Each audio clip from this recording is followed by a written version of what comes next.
Sejam muito bem-vindos ao Fator Replay, o seu podcast de joguinhos e videojogos. Eu sou o Ângelo e eu prefiro capturar os monstros do que matar. Então acho que o meu negócio é Monster Hunter Stories. Eu sou o Renan Foca e não. Pode capturar mais rápido porque você consegue pegar mais monstros ainda. Então, o ideal é sempre capturar. Afinal é Monster Hunter, né? Não é Monster Killer. Errado, não tá. Monster Rancher. E aí galera, eu sou o Murilo e eu queria muito que no Monster Hunter tivesse como ter equipamentos mais bonitos por mais tempo. Isso foi... A gente tem que deixar a roupa bonita pra trás, né? Isso foi um assunto e acho que o jogo seria melhor se fosse Fashion Hunter do que Monster Hunter. Igual aqueles Pokémon que tem aqueles campeonatos, você pô fitinha do Pikachu, né? Pô lacinho. Podia ter uma parte assim, né? Um desfile. Gente, melhor coisa de ruim foi Pokémon Contest. Por favor. Sensacional. Quero posar com meu gato. E eu sou o Telo e nem Ben Affleck nem o Robert Pattinson. O melhor Batman, na verdade, é o Gore Magala e todo mundo sabe disso. Calma, pra quem não conhece Monster Hunter, ele já ele explica. Já explico. Bom, a gente tá aqui pra falar do assunto do momento, né? Monster Hunter Rise, principalmente, mas de Monster Hunter, porque é uma série bem concebida da Capcom, né? Uma série que sempre fez sucesso, sempre vendeu muito bem. E agora ela tá muito em evidência com o lançamento do Rise, porque o Rise é um jogo sensacional. Ele é, no mínimo, sensacional. Ele é um jogo que tá trazendo novos jogadores pra série, ele tá trazendo muita novidade, muita coisa interessante. Então, pra isso, a gente trouxe o nosso Hunter aqui, o Telo, que ele tem um background aí, um conhecimento bom da série. Ele sabe falar o nome dos monstros, cara. Eu fico falando assim, aquele lá que solta raio, aquele lá que é o grandão, aquele do gelo, aquele que é uma bolinha. Ele sabe falar o nome dos monstros. Um dia eu chego lá. Telo, seja bem-vindo ao Fator Replay. Muito obrigado pelo convite. Estou aqui feliz para falar de Monster Hunter, que atualmente é o meu crack, né? Eu joguei tudo que eu precisava jogar em 2021 antes de sair o Rise, que agora já era. O que eu joguei. O que eu não joguei, agora eu só vou jogar isso, né? Exato. Porque Monster Hunter é um jogo aí de você acumular 300, 400 horas, né? O pessoal que joga Monster Hunter, né? Fica lá fazendo missão, É um joguinho aí de se perder e não conseguir voltar, né? Dedicação. Saudades das minhas 500 horas no Monster Hunter 4 Ultimate. Caramba. Um dia eu chego lá. Até eu chegar nas 400 horas, eu já sei falar os nomes dos monstros. Mas vamos embora pra pauta. Então pega o seu cabeçeto aí, dá os 2 pulos que a gente já tá chegando.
Olha, o meu problema maior com Monster Hunter sempre foi o seguinte. Eu sempre tive uma trava, eu sempre tive um problema muito grave com o peso do personagem. E aí é literalmente o peso do personagem. Porque ele sempre parecia um tanque de guerra, né? Você andando com aquele personagem no cenário, ele parecia um tanque de guerra. O que não é errado, porque é um cara com 500 armaduras, uma arma gigante nas costas. Então acho que a Capcom tava fazendo uma coisa mais literalmente pé no chão, né? Porque você andava com o personagem, ele ia andando durão, assim, pesadão, e até você chegar perto do monstro, e aí você dava um golpe com uma arma pesada, o golpe é demorado, o monstro te joga longe, você demora pra voltar perto dele. Então eu tentei jogar o 4, eu tentei jogar o 3, eu tentei jogar o Generations, e não ia, sabe? Pra mim não clicava, não dava, não ia. E eu tinha esse problema, principalmente porque a Capcom, ela não fazia os jogos mais antigos muito amigáveis para novos jogadores, né? Era uma coisa assim, ó, se você quiser chegar na série aí, beleza, você chega, mas a gente tá fazendo aqui para quem já sabe, a gente já tá fazendo um esquema aqui para quem já joga. E aí você se aventura aí, eu me aventurei e não deu, me aventurei e larguei, Até o World eu larguei um pouquinho, mas aí acho que foi uma outra coisa. E chegou no Rise, eles simplesmente tiraram esse peso do personagem. O personagem anda igual o Link, ele corre, ele tem um movimento mais fluido. Você tem os amicães, né? Que são os palamutes, e eles correm. Quando você sobe em cima dele, eles já andam rápido. Aí ainda tem o botão de correr. Então o bicho vai longe. E aí o cabo inseto, que você se arremessa e sobe montanha. E aí o negócio ficou bonito, né? Então a gente veio falar das mudanças que o Monster Hunter tá trazendo desde o World, né? Que já tá abraçando novos jogadores, já tá fazendo uma coisa tipo, vem aqui, vem conhecer a nossa série, vem, não é tão estranho assim, não é tão agressivo pra quem é novo, e eu me senti abraçado um pouco mais no Rise, como novato, como noob. Eu acho que a Capcom ainda tem muitos problemas, que a gente pode falar deles daqui a pouco, né, os tutoriais e uma coisa mais bagunçada, mas eu senti um abraço, sabe, eu senti que a Capcom tava, na hora que ela desenvolveu esse jogo, ela pensou assim, vamos chamar uma galera nova, né? Vamos trazer o pessoal pro Monster Hunter. Até você que gosta de Monster Hunter, já joga tem um tempo. Isso começou no World, né? Sim. Esse abraço pros noobs, no caso, eu. Porque assim, o lance de Monster Hunter que você falou do negócio do peso, eu acho que sempre foi... Monster Hunter sempre foi muito tático, né? Então, assim... Depende da arma, né? O peso dele, pra pensar assim. Porque você escolhe algumas coisas que o personagem realmente parece um tanque de guerra. Sim. Mas às vezes você trocando a arma do personagem, e é uma coisa que não é tão intuitiva assim, você consegue ver que o personagem fica mais leve. Total. E o lance todo também, assim, eu sempre gostei do estilo de Monster Hunter. Primeira coisa, assim, que eu quero trazer aqui pra quem fala, vou entrar no mundo do Monster Hunter, vou tentar um demo. Tem uma péssima notícia pra você. Não, horrível. Todos os demos de Monster Hunter são péssimos. Porque eu acho que eles não representam em nada o jogo final, assim. É muito distante. Então, tipo, as armas são diferentes, o peso às vezes é diferente. É porque eles tentam equilibrar ali uma experiência pra poder fazer as pessoas entenderem o que é o jogo, mas nunca é o jogo mesmo de verdade, sabe? Então eu não gosto muito dos demos. Mas eu entrei na série no Monster Hunter 3 Ultimate, né? Lá pro 3DS. E o que me atraiu da série foi um pouco essa coisa que agora acho que tá bem mais famosa, assim, por causa de Dark Souls e tal. Que é esse combate que ele é muito mais tático do que um esmagar de botão, né? Não é só você ficar apertando o botão loucamente. Você tem que ter uma coisa. Então, do tipo, você tem que conhecer o monstro pra entender do tipo, agora ele vai fazer tal golpe, então eu tenho uma abertura de tantos segundos, então dá pra fazer um golpe que me exige um pouco mais de cometimento aí de tempo pra poder descer o golpe nele. Senão ele vai me jogar longe daqui. E não só golpe, né? Você vê a distância do monstro e você fala, agora eu consigo afiar minha arma. Sim. E aí você fica olhando pra ele pra ver se ele não vai te atacar. Aí, às vezes ele abre a boca e você fala, nossa, ele vai soltar um fogo. Então aí eu já pulo, paro de afiar a arma e penso, não, eu vou ter que afiar depois. Então eu vou ter que usar essa poção depois. Então tudo que tá ali no menu, tudo que você pode utilizar contra o monstro e a favor de você tem que ter o timing pra conhecer os movimentos daquele monstro e saber a hora que você pode fazer cada coisa, né? Exato. E assim, a série, ela vem há bastante tempo ficando mais leve, assim, sabe? E permitindo um pouco mais de movimentação. Então, no Monster Hunter 3, eles introduziram o combate debaixo d'água, né? Que inclusive já morreu, não vai voltar mais. Já falaram isso várias vezes, não vai voltar. Eu já ia perguntar que história é essa, que eu não vi nada debaixo d'água, então já era, né? Não, então tá eles bom. já mataram realmente porque, principalmente por problema de câmera. Eles tinham muitos problemas de câmera e Monster Hunter até o World sempre foi um jogo muito focado em portátil. Então, como o portátil, eles tinham problema de câmera e o portátil já tem uma questão mais complexa de controle de câmera, eles falaram, vamos deixar pra lá e, né, vamos tentar outras coisas. Aí no 4 eles introduziram o lance da verticalidade, então todos os cenários, né, as caçadas que você vai são em cenários muito mais verticais, então eles introduziram isso. E aí no Ultimate eles começaram a introduzir outros modos de jogo, né, no Generations Ultimate, outros modos de jogo pra você conseguir se movimentar um pouco mais. E aí no World eles falaram, quer saber? Foda-se, vamos deixar mais leve, vamos deixar pra todo mundo poder entrar. O que eu acho que é ótimo, assim, pra trazer mais pessoas, tanto que a gente vê, né, do tipo, o jogo que tinha vendido até então mais na série era o Portable Tree, que é bem antigo, assim, ele é antes do Ultimate Tree, e ele tinha vendido, tipo, menos de 5 milhões de unidades. O Monster Hunter World sozinho, sem nem contar o Iceborne, vendeu 16,8 milhões. Então sensacional, né? É uma diferença bem grande, assim. Então, no World eles reduziram não só, eu acho que essa coisa de os movimentos serem muito mais pesados, tudo ter que ter um cometimento muito maior, mas eles reduziram algumas coisas que faziam parte do charme, mas eram coisas que realmente atrapalhavam pessoas chegando, né? Então, por exemplo, pra quem chegou aí no World e não sabe disso, quando você tomava uma poção, você não podia sair andando, tomando a poção, andando devagarinho. Não, você ficava parado e no final, quando você terminava de tomar, você ainda fazia uma flexão de tipo, mamãe tô forte. Deus do céu, Capcom. Então, era assim, realmente, você escolher o momento de tomar uma poção era um momento do tipo, é agora ou nunca. Agora ficou bem mais fácil para as outras pessoas, né? Tem um elemento que eu gosto muito, aí, Telo, então uma dúvida se isso começou no World ou se tinha nos Monster Hunters mais antigos. É aquilo de você se posicionar pra você acertar partes específicas dos monstros pra pegar materiais específicos.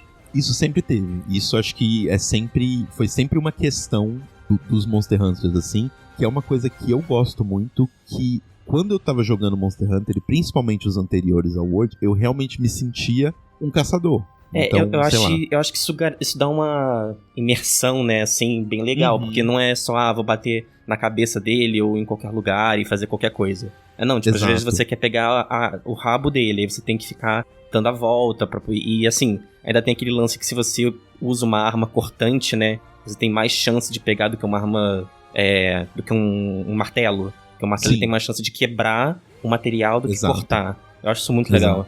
E o contrário, que você tem lugares que não dá pra bater, né? Esse é o ponto, tem lugares que você bate e a sua arma meio que reflete na hora. Você não consegue encaixar um combo ali, então tem que sempre saber onde você vai bater no monstro. E você sabe isso na tentativa e erro, né? Então, tentei bater por aqui, não deu certo, eu vou tentar bater pelo outro lado pra ver se encaixa. E assim vai. Exato. E tem, por exemplo, tem monstros que vão ter uma fraqueza elemental maior de fogo na cabeça e maior de raio no rabo. Então, dependendo do seu estilo de jogo, dependendo da forma como você gosta de encarar aquele monstro, é melhor você pegar uma arma elétrica ou melhor você pegar uma arma de fogo, porque você vai focar onde você consegue mais abertura. Então, por exemplo, sei lá, tem um monstro que eu lembro que muita gente tinha dificuldade nele, mas acho que passou, que é o Barroth, né, que é aquele monstro, aquele meio que tem um monte de cachimbo na cabeça, né? Ele, ele fica rolando na lama e tal. Nossa, você me deu muito gatilho agora. Que eu ficava preso nos cocôs dele. Ai, que horrível. Sim.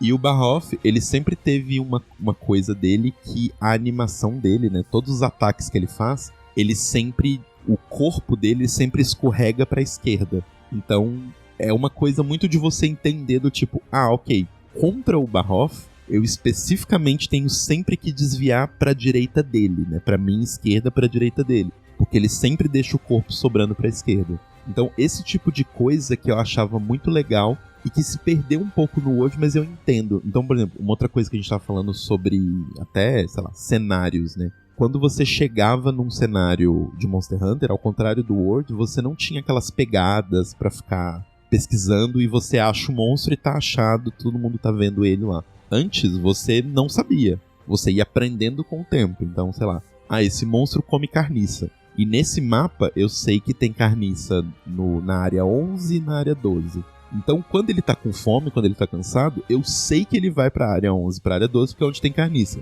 Então, tinha esse tipo de coisa que você precisava aprender, assim. Eu acho que era um trabalho maior de você aprender o monstro. Uhum. Tem uma habilidadezinha que você tinha, tipo um paintball, que você podia jogar no monstro e marcar ele. Exato. Quando ele tava fugindo, você sabia pra qual mapa ele tava indo. Uhum. E acho que vale falar que é uma das grandes adições que o World e o Rise trouxe, é que é um mapa só, né?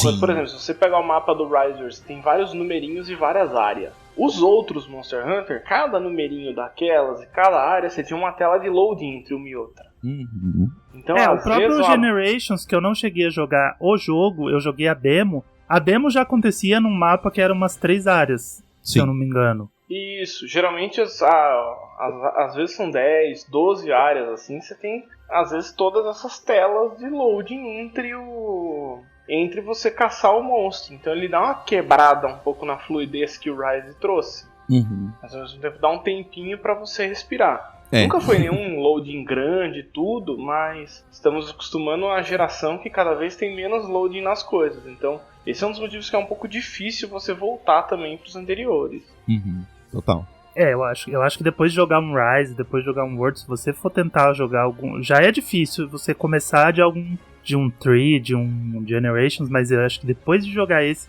tentar voltar, acho que é um caminho que não dá pra fazer, né? Então, porque tudo mudou muito, assim. Porque além de mudar movimentação, além de mudar essas coisas mais de game feel mesmo, né? Regras mudaram completamente. Então, por exemplo, o sistema de skills das armaduras, né? Que as armaduras te dão algumas skills, mudou completamente do antigo pro novo, assim. Porque, pra quem tá vendo hoje, né, no Rise principalmente, cada pedaço de armadura que você tem alguns pontos ali em skills específicas, e você vai montando a armadura ali e deixa a armadura do jeito que você quer, com as skills que você quer e tal. E, só que assim, um ponto, ela já tá funcionando, a skill. Só que antes não era assim. Antes era, cada parte de armadura tinha vários pontos, então, sei lá, tem 4 de ataque de fogo, 1 de ataque e -2 de defesa. E aí você montava e as skills só valiam quando elas chegavam num certo limiar. Então, por exemplo, você tinha que pegar 10 pontos de ataque pra você ter ataque 1, 15 pontos pra você ter ataque 2, 20 pra você ter ataque 3. Só que antes de você ter 10, você não tinha nada. Então tinha toda uma questão de você melhorar o máximo possível, né, equilibrar o máximo possível os pedaços da sua armadura para que você ficasse com o maior número possível de skills ativas e o mínimo possível de skills negativas, porque skills negativas era uma coisa que existia. Complexo, hein? E agora não existe mais. Eu acho que os 2 últimos jogos deixaram eles muito mais acessíveis, e por isso talvez o tremendo sucesso que trouxe, porque se você pegar pra jogar os outros, eu já falei isso num podcast há muitos anos, pra mim o comparativo é aquelas paredes de escalada com inclinação negativa, a curva de dificuldade que você tem praticamente. Sim. Então é um negócio, você tem que desprender muito tempo, assim como jogando, por exemplo, Persona 5, que você tem lá um tutorial de 35 horas, mas é dentro do jogo, você tem quase que isso no Monster Hunter fora do jogo, vendo vídeo, entendendo as coisas, pra você não se frustrar tanto. Uma coisa que me frustrou muito no World, pelo menos, é, assim como o peso do personagem, né, como o Ângelo falou, eu achei que eu dava pouquíssimo dano no início, sabe? Parece que você batia na cabeça do monstro, não tinha um feedback interessante. Eu dava tipo 7 de dano, 10 de dano. Aí isso chegava a demorar tipo 40 minutos pra fazer um monstro solo. Assim, eu entendo que o jogo ele incentiva você a jogar com amigos. Isso é bem legal. Até porque teve encontros ali que eu tive que realmente chamar alguém mais forte pra me ajudar. Mas eu acho que o dano podia ser um pouquinho maior jogando solo, sabe? Ter um certo scaling. Ele tem um scaling. Ele tem, inclusive o scaling do Rise tá bem melhor do que o scaling do World, assim. Mas é porque eu acho que a gente tá muito acostumado por você ver o tamanho da espada e o peso que o personagem bate, que vai ser, tipo, sei lá, a gente tá muito acostumado com RPG e danos inflados. Sim, sabe? Você tá esperando ver. Você pega aquela espada gigante e você fala, agora eu vou partir o monstro no meio, né? Aí você bate no rabo dele, dá 1, né? Porque o rabo dele é de espinho. Vai subir aquele número gigante, 1 milhão de dano. Você tá esperando subir um 999 ali e não vai acontecer isso. Tipo, e a ideia nunca foi. Tanto que quando lançaram o World, eu fiquei um pouco assim com os números de dano. Porque números de dano não era uma coisa que tinha antes. Antes você simplesmente ia batendo e uma hora ele morria. Porque ele tem os tells, né? Do tipo, ele fica cansado, alguns ficam mais lentos, alguns quando vão pra morrer, vão ficando mais agressivos, tipo Diablos. Sim. E aí eles começam a babar quando eles são cansados, eles procuram comida, eles vão esconder, né? Você vai quebrando as partes. Então, assim, tem uma forma de você acompanhar como tá indo, mas antes era muito mais no fio. Agora, realmente, os números de dano. Aí, a primeira vez que eu vi, eu achei um pouco estranho, assim. Eu falei, não sei. Justamente por essa sensação do tipo, quando eu bati e não via o dano que eu tava fazendo, era muito mais no feeling. Real. Muito mais, eu sentia que ele dependia muito mais de mim. Aí quando via os danos que era tipo, 50, 12, 14, eu ficava tipo, parece que é menos épico, sabe? Aí entra a pergunta que eu ia fazer, então foi ótimo. Aí já entra a pergunta que eu ia fazer. Você acha que, antes não tinha o dano, agora tem o dano, né? Eles vão mudando algumas coisas. Então a gente pode, sei lá, imaginar que daqui um jogo, 2 pra frente, o monstro apareça por aí com uma barra de vida. A barra de vida mataria o jogo pra mim. Então, é isso aí que entra a minha pergunta. Você acha que essas mudanças elas estão descaracterizando a série pra trazer gente nova? Ou você ainda sente a série ali? Você acha que essas mudanças são positivas? Ou como alguém que joga há muito tempo, você pensa assim, poxa, mas não precisava ser assim, sabe?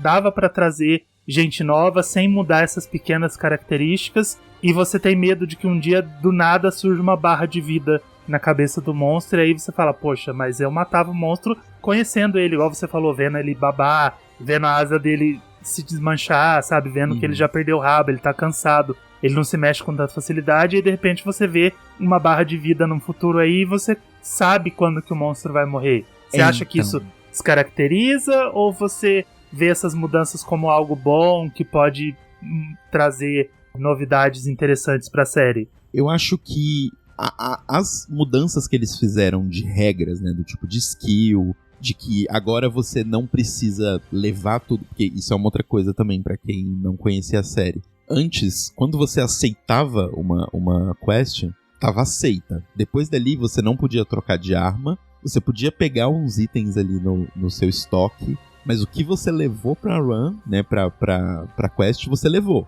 Então, nossa, esqueci de pegar Mega Potion. Esqueceu e vai se fuder, sabe? Então, eu acho que esse tipo de mudança, pra mim, não estraga a experiência do jogo, porque eu acho que é realmente uma questão de qualidade de vida, sabe? A gente tá em 2021, não tem por que o game design ficar preso em coisas tão antigas. Mas eu acho que, por exemplo, trazer uma barra de vida, eu acho que é uma coisa que realmente mataria o jogo, né, pro monstro. Porque eu acho que Monster Hunter é muito do fio e de você estar 100% prestando atenção nos movimentos do monstro, muito mais enquanto ele tem de vida e tudo mais. Então, uma das coisas que, pra mim, assim, foi quando clicou Monster Hunter pra mim, é que no 3 eu sempre morria pro Nargacuda, né, que é aquela pantera meio ninja morcego. Pantera, meio morcego e tal. E ele sempre me matava com o rabo dele, o golpe com o rabo. E aí eu consegui cortar o rabo dele. E aí ele não tinha mais o golpe do rabo. Eu falei, ok, clicou pra mim. Então eu acho que é muito mais sobre entender o monstro. Eu acho que uma mudança, tipo trazer uma barra de vida, realmente deixaria o jogo bem diferente. Eu acho que tem a chance de você perder jogadores antigos. Então, mudanças de qualidade de vida, eu acho que vem tudo, sabe? Pode vir, eu acho que elas são... a gente que joga há muito tempo estranha um pouco, acha que tá muito fácil, mas eu acho que são necessárias. Agora, mudança de game feel, eu acho que o peso das armas ter ficado bem menor já mudou muito pra mim, mas não atrapalhou, eu acho, as coisas, sabe? Sei. Tenho uma dúvida.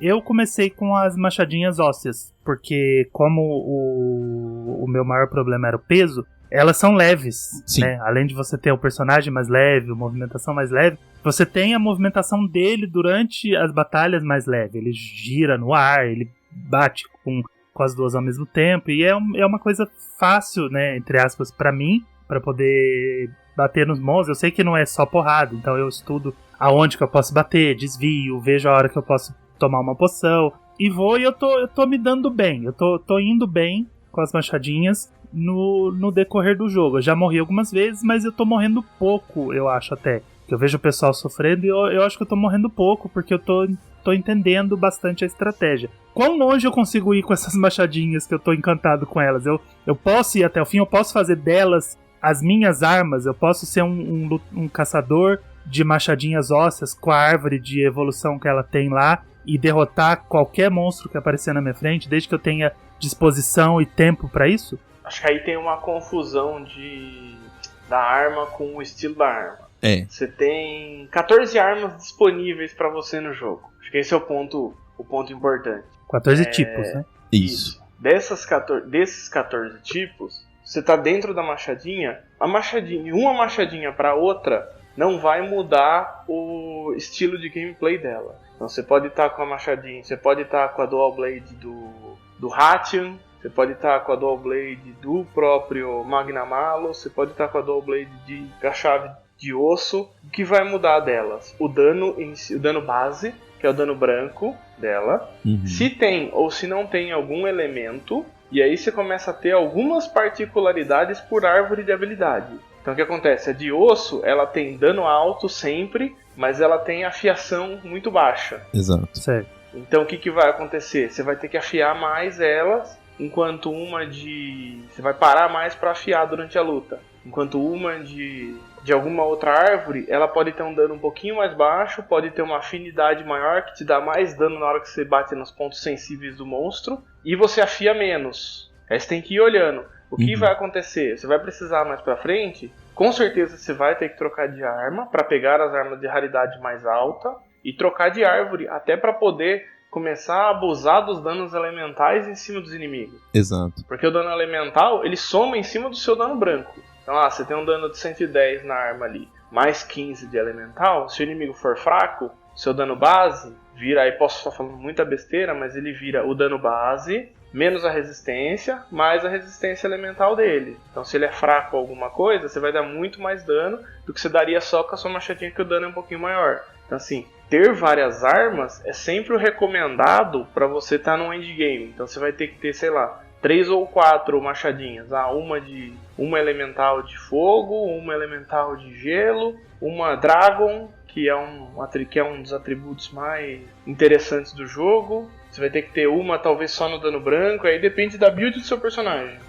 Do que você vai usar de skill das armaduras pra isso. É, porque você pode usar, né, qualquer arma que você queira ali no endgame. A questão toda sempre vai ser, e é uma coisa que eu acho muito interessante no Monster Hunter também, é uma coisa que eu não queria que saísse, é o tempo máximo que você tem pra fazer aquela quest. Que Sim. Normalmente é 50 minutos. 50 minutos, isso. Você pode usar a sua machadinha da árvore de osso, só que vai chegar um ponto em que você vai estar mais no endgame, em que só o dano branco que você vai dar da machadinha de osso, você não vai conseguir matar o monstro em 50 minutos. Certo. Então, eu acho que o que varia muito é isso. Por exemplo, pra armas que são muito rápidas, né, tipo arco, a Dual Blades, o ideal que, pelo menos o pessoal sempre fala, é armas que dão não só armas elementais, né, de fogo, gelo e tal, mas armas que têm status. Então, arma que dá paralisia, arma que dá poison, arma que dá sleep, porque como você bate muitas vezes no monstro,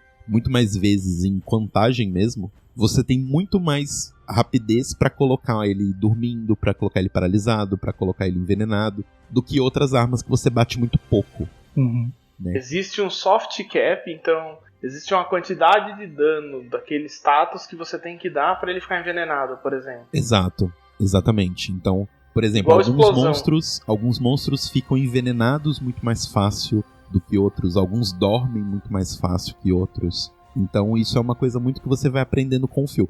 Hoje em dia, nessas atualizações que eles colocaram de qualidade de vida, no Rise tem como, eu não lembro se no World tinha, mas eu acho que sim. Tem como você entrar na ficha do monstro e ver quanto que ele toma, quanto que é a facilidade dele de ficar envenenado, de dormir, de paralisar e tal. você tem tudo ali numa fichinha. Então você pode meio que fazer ali meio que pesar, né, as coisas do tipo, eu quero matar ele mais rápido, eu gosto de envenenar porque o meu dano já é um pouco menor do que o das outras armas, então eu acho que é muito esse equilíbrio. Mas o que eu acho muito legal que eles fazem, assim, é que se você chegar a todas as armas no endgame, né, evoluir elas ao máximo dentro das árvores dela, todas meio que são usáveis. Obviamente, contra alguns monstros, elas não são tão usáveis assim, né, por exemplo, sei lá, um Barroth, né, que eu tava citando ele antes, que ele é um monstro de água e ele é um monstro de barro, né, basicamente. Então, se você vai bater contra ele e você usar armas de água ou armas elétricas, o dano elemental é 0. Então você tá perdendo dano ali. Então, né, é interessante, como ele falou, você ter armas de vários tipos. Então, por exemplo, o arco, que é a minha arma, que eu sou o principal, né, minha main, eu sempre tenho um arco de cada elemento e alguns de status, e aí eu vou levando eles pras runs dependendo do monstro que eu vou enfrentar. Certo. Então a arma dentro da categoria dela, o gameplay dela não muda. Por exemplo, se é Dual Blade, eu sempre vou ter o mesmo feeling das Dual Blades, o que muda é o dano. Porque eu tô acostumado com Splatoon, e no Splatoon é um pouquinho diferente. Porque no Splatoon, por exemplo, eu uso as Duales, né? Que são as arminhas, 2 arminhas, uma em cada mão. Dá pra ver que eu tenho um padrão, né? Eu gosto de usar 2 arminhas sempre.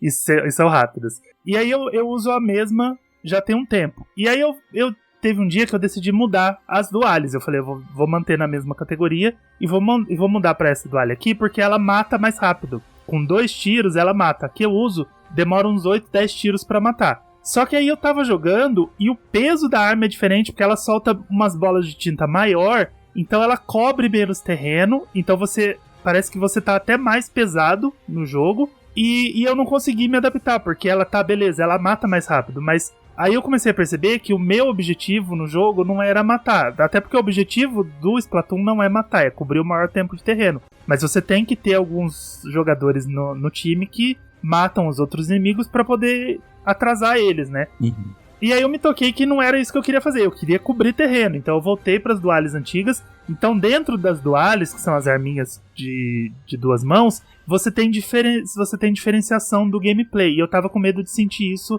dentro das categorias das Dual Blades no Monster Hunter, sabe? Mudar minha arma e perder essa rapidez, sabe? Perder essa agilidade que eu tenho com as machadinhas. E eu ainda preciso entender um pouco melhor como que funciona a árvore, porque eu entro lá na árvore e eu fico muito confuso. Então, aí é um problema que o Monster Hunter tem desde a primeira geração, e ele vem melhorando bem aos poucos, mas nunca chegou num estágio bom, assim, que nunca chegou num estágio intuitivo, né? A interface do jogo, ela é complicada. E assim, eu, enquanto designer de interface de jogo, eu entendo porque eles têm um problema gigante na mão deles, assim, de pequenas mecânicas que se intercalam, então é bem complicado você fazer uma interface que funcione, assim, bem o tempo todo, mas eu acho que ela já é bem melhor do que era, por exemplo, no 4 ou no Generation. Sobre esse lance que você falou do fio das armas, todas elas vão ter um fio igual, assim, dentro das categorias, né? Dentro de cada uma das 14. Algumas vão mudar pequenos detalhes. Então, por exemplo, o arco, ele tem um tiro, o arc shot, né? Que é esse tiro que você joga ele pra cima e você ganha um buff agora. Antes era um ataque mesmo, mas agora você ganha um buff. Então, ele tem diferenças. Então, por exemplo, antigamente você tinha o arc shot que ele chamava heavy. Então ele era uma flecha bem mais pesada que você tacava no inimigo. Ela tinha um alcance muito pequeno, mas ela dava o dano dela por altura. Então, por exemplo, quanto mais alto eu fizesse o arco dessa flecha, quando ela caísse, mais dano ia dar. Então isso mudava um pouquinho, né? As flechas têm 3 tipos de flecha. Uma é mais pra longe, uma é mais pra perto, uma é meia distância. Os machados, por exemplo, tem diferentes tipos de fio. Eu não sei como é que é o nome em português, mas eles, né, têm diferentes tipos de poder que você pode soltar com eles. A Insect Glaive tem diferentes tipos de inseto, que algum é mais rápido, algum é mais focado em bater, dar dano no monstro. Então tem alguns pequenos twists ali que você faz, mas o fio geral das armas é o mesmo. Acho que o jogo que mais mudou um pouco isso era o Generations Ultimate, porque ele, além das 14 armas, você também tinha os estilos, né? Os estilos de jogo. Então você tinha 6 estilos diferentes que multiplicava pelas 14 armas. Então dava, sei lá, eu sou ruim de matemática, mas... Mas é isso aí. É um número. X é o 14 vezes 6 aí. X quantidade de golpes. Então, por exemplo, eu adorava usar o arco e usar o estilo Bushido, que é o estilo onde você meio que dava um parry com o seu desvio, né? Ali o B, aquela roladinha que você dá. Você tinha que rolar, ao invés de rolar pra longe do monstro, você tinha que rolar pra dentro do ataque do monstro. E aí você ganhava um buff no seu próximo ataque. Então tinha essas variações maiores. Agora eles meio que concentraram, não existe mais esse lance dos estilos de jogo. Então as 14 armas jogam muito parecidas dentro da sua árvore, assim. Ah, legal. Eu só preciso entender a árvore. Eu entro lá na árvore e eu fico bastante confuso, porque aí eu vejo o que eu já posso mudar da minha, só que aí aparece outras armas com a árvore inteira entrelaçada com a minha. E aí são armas que eu ainda não liberei, porque fica uma interrogação, né? E eu não sei como que eu vou fazer elas aparecerem. E aí depois fala assim, você não pode comprar essa arma, mas ela já tá aparecendo pra mim. Aí você não pode fazer o upgrade porque você não tem essa arma. Só que eu não tenho essa arma, eu não sei como que eu compro, sabe? Então eu fico um pouco perdido ali na árvore e eu tô evoluindo meio que no chute, assim, sabe? Esse aqui apareceu, eu tenho os itens, eu vou clicar e eu vou evoluindo na porrada mesmo. Eu vou tentar fazer o que eu posso, porque eu ainda fico bastante perdido ali, eu ainda fico bastante confuso ali, mas é uma coisa de entender, né? Agora, Ângelo, acho que o ideal é assim, pega o que dá, da arma que você tem hoje, pra onde você consegue ir. Dá pra eu fazer na árvore aqui, eu consigo montar uma Dual Blade do Hatchan. Ela dá mais dano que a minha? Dá. Aí acho que uma das coisas mais importantes do jogo ela tem aquela barrinha de afiação com uma cor verdinha maior do que a que eu tô usando hoje. E isso acho que é um ponto chave para você decidir trocar ou não de arma, porque isso influi direto na quantidade de vezes que você tem que parar o jogo para poder afiar a arma. Sim. Então assim, olha o que deriva aqui. Essa que deriva, mas eu não tenho os materiais ainda. Beleza, você consegue ir lá, adicionar na sua wishlist, então na sua lista de desejos lá, e aí vai caçar o monstro que ele tá falando. A hora que você terminar de caçar aquele monstro, se você tiver os materiais, vai aparecer um pop-up na tela, assim. Você tem todos os materiais para fazer o item que você quer. Tem a opção lá de você colocar pra avisar, né? Sim, isso é legal. E aí entra o efeito grinding do Monster Hunter. Nesse começo de jogo, não precisa. No começo do jogo, até você chegar nas missões de alto rank, você consegue ir com praticamente evoluindo um pouquinho a arma ali e pegando sempre a armadura com a defesa mais alta possível, você consegue terminar ele sem problema. A hora que ele começar a liberar as quests de alto rank, que são as quests de 5 e 6 estrelas, 4, 5 e 6 estrelas no hub, aí que você começa a liberar armaduras muito melhores e armas muito melhores. E aí você começa a pensar na combinação, o que eu vou usar? Exato. E o ponto melhor de tudo, para você não precisar ficar lendo um monte de texto e testando, você tem milhares de youtubers especializados em Monster Hunter. Com certeza tem um youtuber especializado na arma que você gosta de jogar, em que você pode ir lá, pegar... São vídeos longos, infelizmente são vídeos longos, mas pegar um tutorial completo da arma. E não falo que isso é necessário, mas melhora muito a experiência. E investir ali meia hora assistindo o vídeo para entender, o que esse cara tá fazendo que eu não sei fazer com a arma, que eu posso fazer melhor. E aí é muito de você querer melhorar a sua habilidade. Por quê? Se você não quer chegar a um ponto do jogo em que você tá jogando com as outras pessoas, pelo menos isso aconteceu comigo. Eu tava jogando com as outras pessoas e eu ficava morrendo sempre. E aí a galera falha por minha causa. Isso me incomoda. Então eu não queria ser o cara que joga o time pra baixo. Mas também não preciso ser o melhor. Eu quero ser o cara que tá ali no meio. Que tá passando bem, tá sem morrer, tudo. Não é o melhor jogador da parte. Mas pelo menos eu não sou a vergonha do time, entendeu? Aí a gente já aproveitar e já entrar em outra problemática do jogo, né? Os tutoriais. Não, o tutorial e demo é inexistente. As demos elas são péssimas, porque elas não trazem jogadores novos. E os tutoriais do jogo que são uma completa bagunça, né? Porque assim, o Renan falou, vamos olhar lá no YouTube e procurar o que a gente quer. Eu acho legal o pessoal eu acho extremamente importante o pessoal que cria material de qualquer jogo, de Zelda, de Monster Hunter, mostrando aonde estão as coisas, mostrando como que as coisas funcionam, só que eu não deveria depender disso, né? Eu deveria aprender com a Capcom a jogar o jogo, né? Então, eu acho assim, tutorial funcional pra mim, funciona da seguinte forma. Você chega na frente de um monstro, ele coloca um monstro na sua frente, e aí ele fala assim, aperte o X pra dar um dano normal. E aí ele congela o jogo, você aperta o X e ele faz seu personagem andar. Aperte o X e o Y pra dar um dano mais forte. E aí ele congela o jogo, você aperta o X e o Y e ele faz o golpe. Entendeu? O que a Capcom faz é te dar 15 páginas de comandos de uma vez, assim, uma em cima da outra. Então você entra numa missão, logo no começo do jogo, tem lá 1 de 15, por exemplo, de páginas. E aí a primeira página já é assim: aperte A para desviar, aperte X para golpe, aperte Y para esse golpe, aperte ZR para montar no seu inimigo, aperte ZR mais X para montar no seu inimigo e correr, aperte ZR, X, Y, quadrado, bola, triângulo, para fazer o seu inimigo dar um mortal para trás. E você vai lendo aquilo. A hora que você chega na última página, você só vai passando. Você já não se interessa mais por aquilo, você já não lembra mais de nada. E aí você chega na frente de um bicho, você fala, mas qual que é o botão mesmo que eu tinha que apertar pra fazer isso, pra subir? Porque o Cabo Inseto, ele tem diversos comandos, né? Você segura o ZR, você pode apertar o X, você segura o ZL, aí você pode apertar ZR, você pode apertar X, você pode apertar A,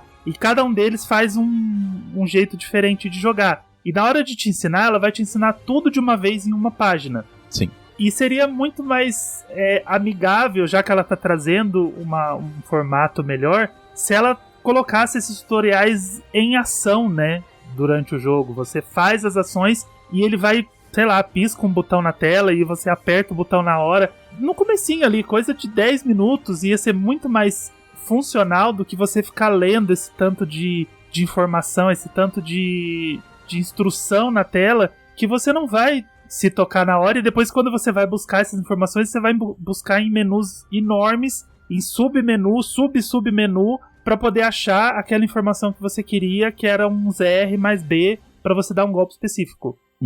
Isso pra mim é muito do legado de jogo de luta da Capcom. Sim. Jogo de luta nenhum você tem um tutorial desse estilo. E aqui acho que é o maior paralelo que a gente pode fazer, porque você tem um training dummy, na verdade. Você tem uma área de treino nos Monster Hunter, você pode ir lá e ficar praticando os movimentos, e ali você tira suas próprias conclusões. Mesma coisa com Devil May Cry, a Capcom faz isso, assim, deliberadamente. Ela não ensina nada, ela só fala assim, aperta um botão pra bater, um botão pra usar a sua arma de longo alcance, né, sua arma de fogo. Só que aí o jogo tem 800 mil combos que você tem que usar se você quiser pegar estilo. Mesma coisa com Monster Hunter. Porque eu acho que...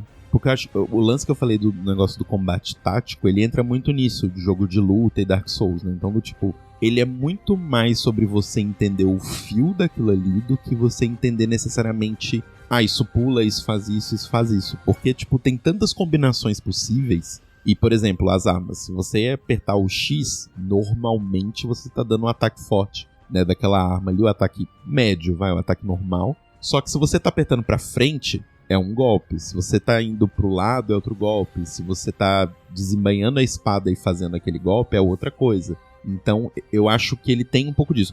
A área de teste, ela é meio que onde eles resolvem essa questão, né? Porque antes não tinha, inclusive antes do Word não existia área de teste. Fica essa aí, mais uma, pra vocês. Se vira aí.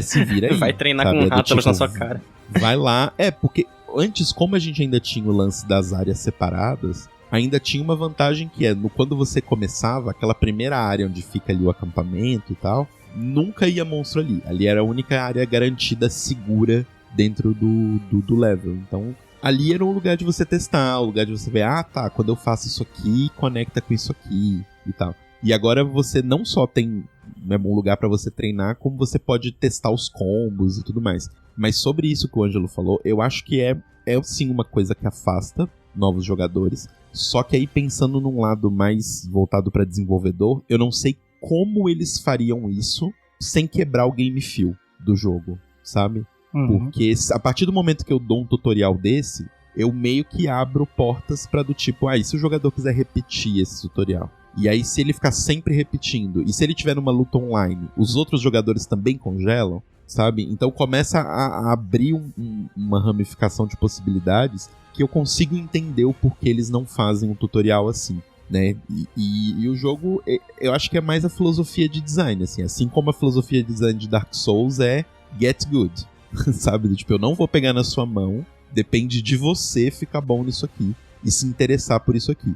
O que eu acho que falta um pouco é fazer as pessoas se interessarem em outras armas. Então, por exemplo, você pegou as Dual Blades e encaixou com o seu estilo de jogo e você abraçou elas e vai pro futuro com elas. E isso é uma coisa que sempre acontece nos Monster Hunters. Então, assim, as pessoas escolhem uma arma, às vezes no máximo 2, abraçam essa arma e vão masterizar ela. Eu acho que impede um pouco que você masterize todas. É difícil você migrar de uma arma pra outra. Você acha que isso seria resolvido? Eu não sei, no Rise não tem isso, não sei se nos outros tem, mas você acha que isso seria resolvido com missões específicas que você só pode usar uma arma específica?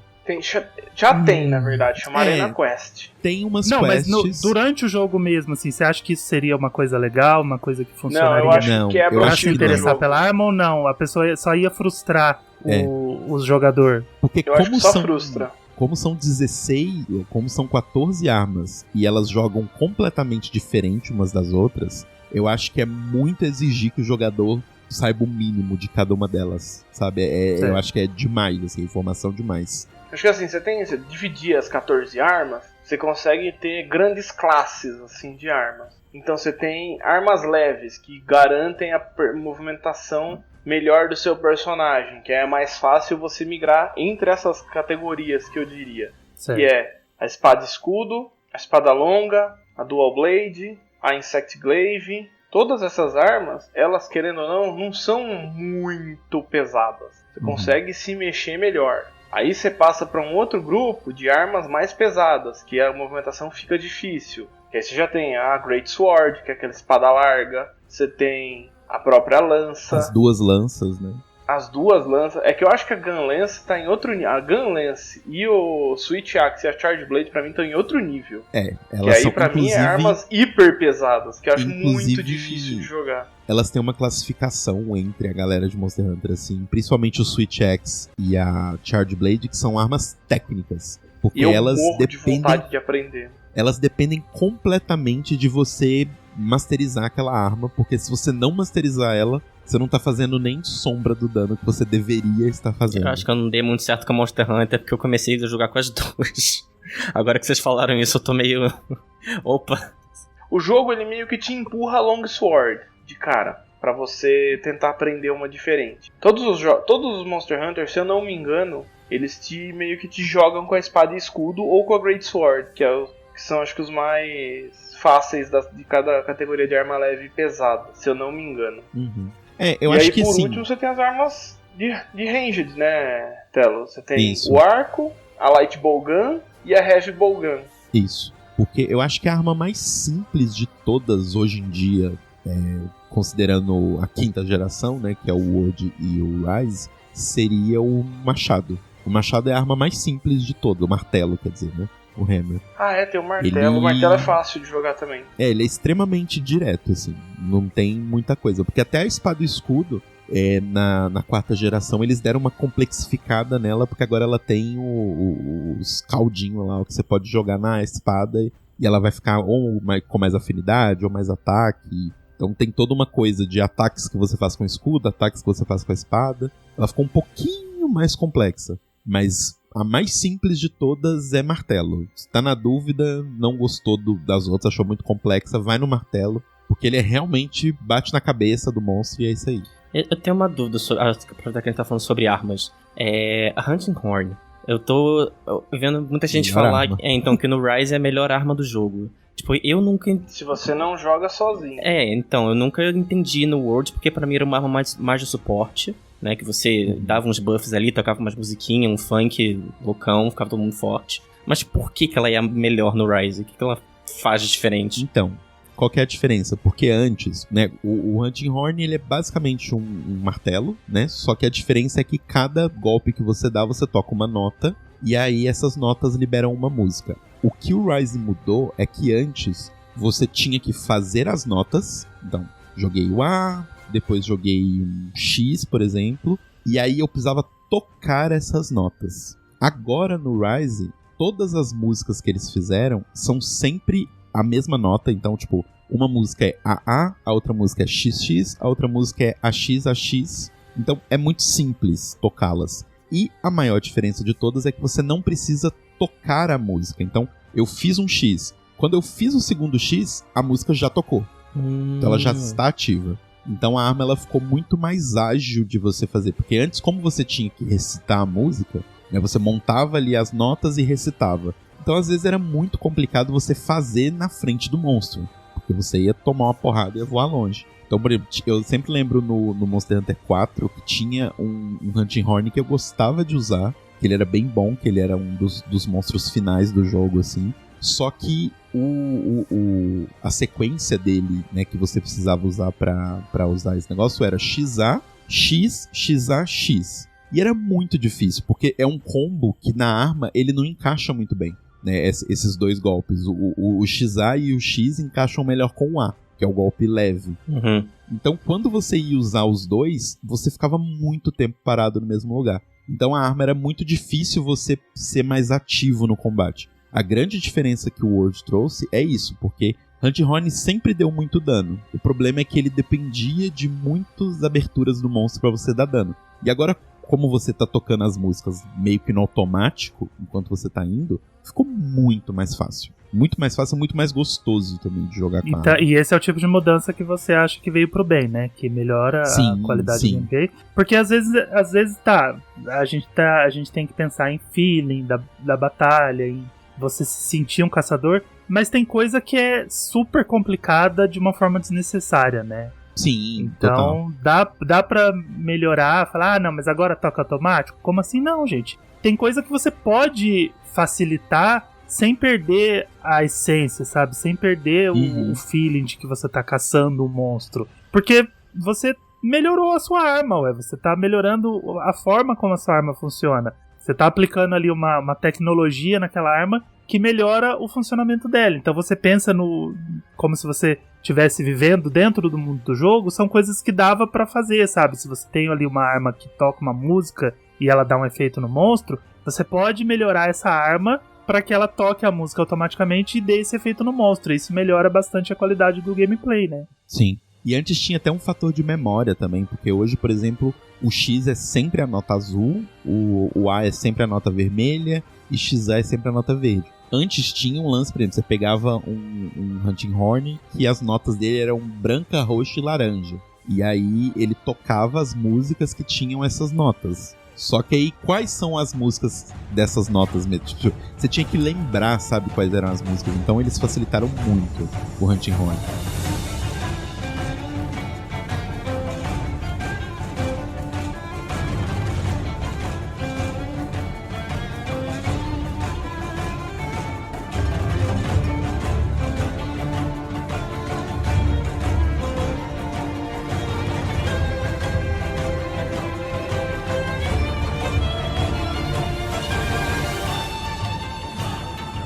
E agora entrando no Rise, né, que é o jogo do momento, falar um pouquinho de Rise, vamos falar um pouco das mudanças que ele trouxe. Primeiro, parabenizar a Capcom por ter colocado o jogo totalmente em português. Eu acho isso sensacional, porque você traz mais gente pra jogar, né, então quanto mais jogos em português tiver, melhor. O Resident Evil Village, inclusive, vai ter dublagem, né? Uhum. Queria eu acho isso. Parabenizar a Capcom também pela engine do Monster Hunter, que me surpreendeu no Switch. Nossa, o Monster Hunter, ele tá tirando sangue do Switch. E que jogo sensacional. Ele é fluido.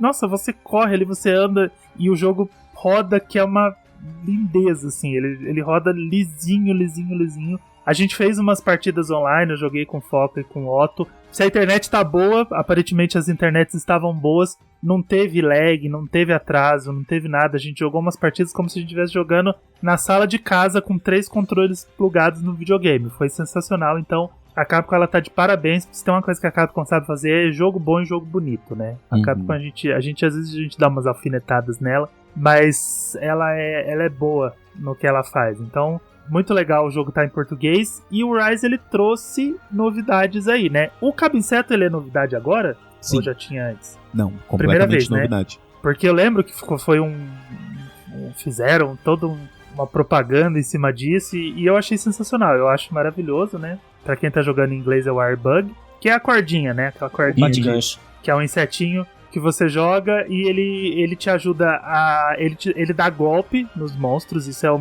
talvez um dos principais atrativos dele. Ele dá um golpe muito forte no monstro, então às vezes você usa ele no monstro e aí você tá dando lá golpe 5, 4, 8, e aí você joga um Cabo Inseto, ele dá um golpe 50, 48, 70, depende do monstro, depende de onde você acerta, então eu acho isso muito legal. E ela também tá muito estratégica, né, porque depende de onde você amarra o monstro, né. Às vezes você amarra pelo rabo, amarra pela cabeça, amarra no estômago, e aí o golpe é diferente, né. Uhum. O dano que ela dá é diferente. E também o que o Cabo Inseto trouxe é que eles modificaram completamente a mecânica de montaria, né, dos monstros, que é uma mecânica que já existia antes. Já existia montaria? Como que fazia antes? Só que antes era um pouco diferente. Eu só conseguia com Insect Glaive no World. Isso que eu ia falar, pra mim mudou pouco, porque eu sempre joguei de Insect Glaive, então pra mim é praticamente a mesma coisa. Eu fico dando dano aéreo que uma hora monta. Exato.